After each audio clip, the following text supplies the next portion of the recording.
17 বছর ধ্বংস করছে, এটা পূরণ করতে সময় লাগবে। শেখ হাসিনা গত 15-16 বছরে যেই পরিমাণ লুটতরাজ চালিয়েছে সেটা 6 মাসে কোনোভাবেই রিকভার করা সম্ভব না। দেশটাকে অন্ধকার করে ফেলছে আসলে বলছে সবাই, কিন্তু আমরা এত বছর আমরা কি অনেক বেশি ভালো ছিলাম? মানে দেশটাকে অনেক বেশি আলোকিত ছিল আসলে আসলে কি আমরা আলোতে ছিলাম? আর একটা মানুষ এত বছরের দুর্নীতির পরে যখন দেশের একটা হাল ধরেছেন, ওনাকে তো একটু সময় দিতে হবে। প্রত্যেকটা জিনিস ভাঙতে কিন্তু সময় লাগে না, কিন্তু সেটা গড়তে জোড়া লাগাতে অনেক সময় লাগে।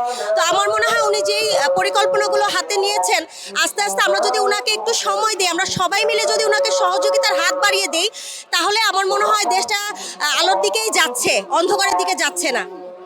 আমাদের নেতা মাত্র আসছে কয়েক মাস হলো, আমাদের দেশ তো দেউলিয়া করে থেকে গেছে। প্রধানমন্ত্রী শেখ হাসিনা তো দেশ ফকির করে থেকে গেছে।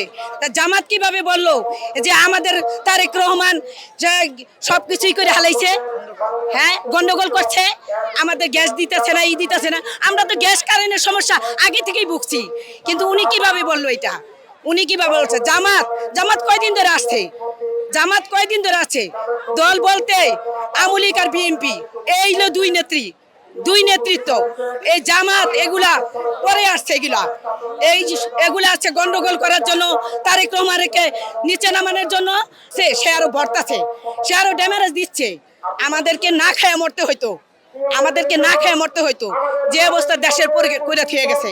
এখন তারে সময় দিতে হবে, তাদেরকে বুঝতে হবে। বিএনপি এমন না যে 1 বছর হয়ে গেছে, 5 বছর হয়ে গেছে। এখন তারা হুমকি দেয়, গ্যাস থাকে না, কারেন্ট থাকে না, পানি থাকে না, বিদ্যুতের সংকট 2 দিনের ভিতর তারাই দিতে পারবে। এটা কখনো হবে না, জীবনেও পারবে না। কিন্তু যদি দল পার্টি থাকে, তারেক জিয়া এবং শেখ হাসিনাই থাকবে।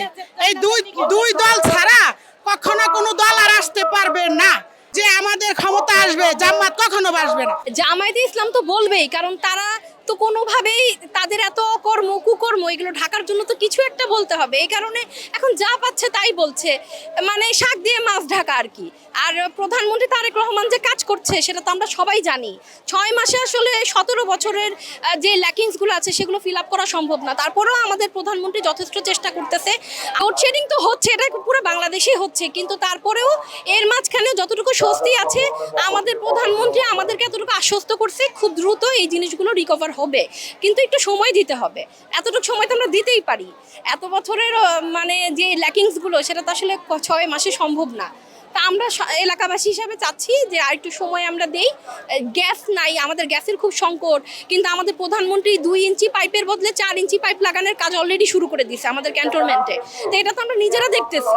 তারপরে লোডশেডিংয়ের যে বিষয়টা, এখন এই যে এত অটোরিকশা, অবৈধ অটোরিকশাগুলো সারা রাতে যেই পরিমাণ কারেন্ট চালানো হয়, এই অবৈধ অটোরিকশাগুলো যদি কোনো রকমভাবে মানে বন্ধ করা যায়, অথবা তাদের এই অবৈধ লাইনগুলো দিয়ে যে চার্জ করতেছে সেটা যদি কমানো যায়, তাহলে লোডশেডিং কিছুটা কিন্তু স্বস্তিতে আসতে পারে।